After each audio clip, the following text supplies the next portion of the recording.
What's going on, everybody? It's your boy PTK Blam back with another video. And before I get into today's video, thank you guys for the continued support on the channel and the most recent video. I'll make sure I leave a link up there. If you have not checked it out, make sure you go do so.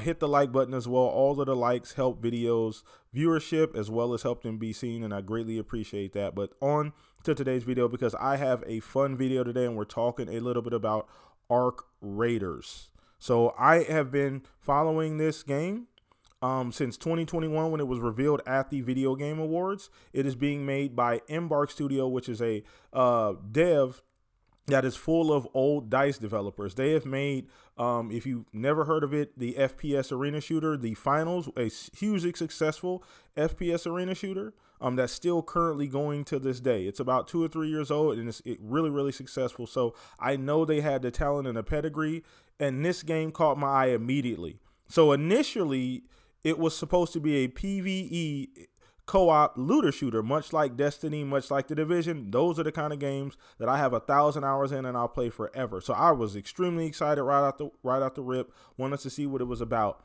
About halfway through development, they changed to an extraction shooter. Now that did drop my level of excitement because, one, I don't really play extraction shooters. I'm familiar with them, have played them off and on. I do enjoy watching them, but I don't play them a whole lot. I was more of a Call of Duty, Halo kind of guy when it comes to shooters. But after the last week or so, seeing all the gameplay, seeing all of the updated footage, seeing everything they've had to offer, seeing the new trailer, I am 1,000% sold, and I am 100% sure that this is probably going to be the most approachable extraction shooter on the market very, very, very soon. Shout out to Marathon 2, and we'll talk about that because obviously there's going to be a bit of a comparison, and I'll tackle that a little bit later in the video. But I really want to talk about Arc Raiders and Embark. First, shout out to them. They're extremely talented. Like I said before, they do make the finals, so we knew the talent was there. And you can see it in the very first trailer that they dropped as well, too. I'm really happy for this game, man. I'm really, really happy for this game. And some of the things that I noticed, so recently, so before I get into actually some my pros and cons, recently they did do a play tech test 2. And they made it available for, you can just really ask them for a key. It's not like a closed alpha or anything. You just have to request a key. So you can actually, people have been posting footage. They've posted a new trailer. YouTubers are able to talk about it now. The people that got flown out to actually play the game, they're showing their footage now, and the game looks amazing. So some of my pros, I'll just dive in here, is visually the game looks awesome. If you've never played like Battlefront 2, it's very, very heavy Battlefront 2 vibes as far as visually. Everything looks great. Character models look great. Movement looks awesome too. Everything looks extremely smooth. Once again, Battlefront 2-esque, right? Some of the most beautiful graphics I've seen in a shooter in a long time, and the fact that it's third person, I appreciate that, being a Division fan. Now that's rubbed some people the wrong way. I've seen some people say, well, that's a negative thing. I enjoy third-person shooters. There's not a whole lot of them out on the market, and that absolutely makes this one a little bit different, especially in the extraction shooter genre, because from what I can remember, they're pretty much all first-person, at least the most popular ones. So that is a huge feather in the cap for them being able to get this done and do a third-person, and I really like it. It looks great. Another thing I noticed in the game that I really enjoy, too, is the audio is top tier. This is some of the best audio. I was watching Twitch players, I was watching people play on Twitch, and the audio was so good that I'm turning around in my own bedroom thinking I'm hearing stuff.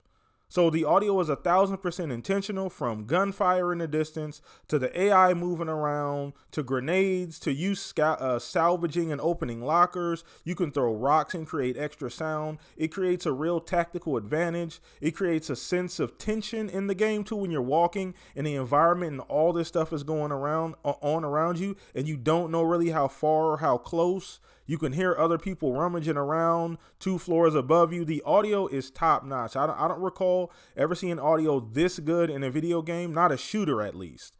There's a lot of other games that are more immersive that have really good audio, but this is a shooter, and this is like movie quality. So that's another thing I noticed too. And they were able to find a great balance between traditional extraction shooter things and more approachable extraction shooter. So that was one of the things that I thought that Destiny, that I thought Bungie was going to have an issue with Marathon, was that they're trying to make a game that's intentionally not for everybody, and they're struggling to find that balance. This Arc Raiders, they have seemed to nail that balance between the PvE, the PvP, the game mechanics, the gameplay, the gunplay, and making everything feel like it makes sense.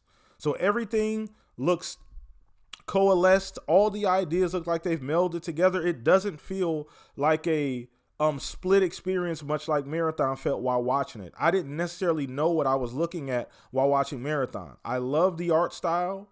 I love the way the characters look, but outside of that, the gameplay felt like it was missing something. You know, it didn't feel cohesive. Arc Raiders feels much more cohesive, much more of a ready and done game. Like I said before, a lot of people that played it said they could put it out today. The state it's in, Arc Raiders can come out right now and be perfectly fine. So that's a huge feather in the cap, something that I thought was going to be really hard to do in this genre just because of the way the games work. Some of the other small things I noticed too that they did in the game, and this is all like, if you're a Division Destiny fan, this is all quality of life stuff, and they get a huge kudos from me. Inventory management. They do a great job with inventory management. I saw that as well too. They don't give you a lot of inventory management, but the way you go in and do runs and can get in, get out quick, it allows you not to have to stack up on gear. You know what I mean? And you can buy extra slots, which is really cool. Tactical combat as well too. They found a great balance with that, from the sound designs to just the way the game plays, the map designs, the AI running around the map looks awesome. You got these gigantic robots called arcs that absolutely are super smart. They come after you, they see you in the distance, they'll make noise, they'll call alarms. If you shoot at them, they'll set off alarms that alerts other players. The AI looks extremely smart. And it looks like it has common sense as well too. It's not, you know, running into walls and just flying around not doing anything. It will take you out. The AI will take you out for sure, and that's really cool. And that adds to the tension in the game as well too. So yeah, so the game looks great, man. I'm really excited. They seem like they'll be able to have a great balance between PvE and PvP. As well too, which makes me happy. You know, something that I can get into and right away I don't feel so bad. And another thing is that if you're a solo player, this is something that's small, but it makes a lot of sense. They will attempt to queue you up with other solo players too. And there's proximity chat. So that's a huge deal too. But I just wanted to make this quick video, give Embark all of their flowers. We're going to definitely keep an eye on this. Hopefully we get a release date soon. The game looks like it's pretty much ready to go. And we will see how this game shapes up in the future. But if you played it, let me know what you guys think about the actual tech test. If you haven't played it, let me know if you guys are going to or you're looking forward. Other than that, go ahead and hit me on all the socials. Go ahead and check out my TikTok as well too. Just want to make sure you guys know I have that as well. Other than that, enjoy the rest of your day. Peace out.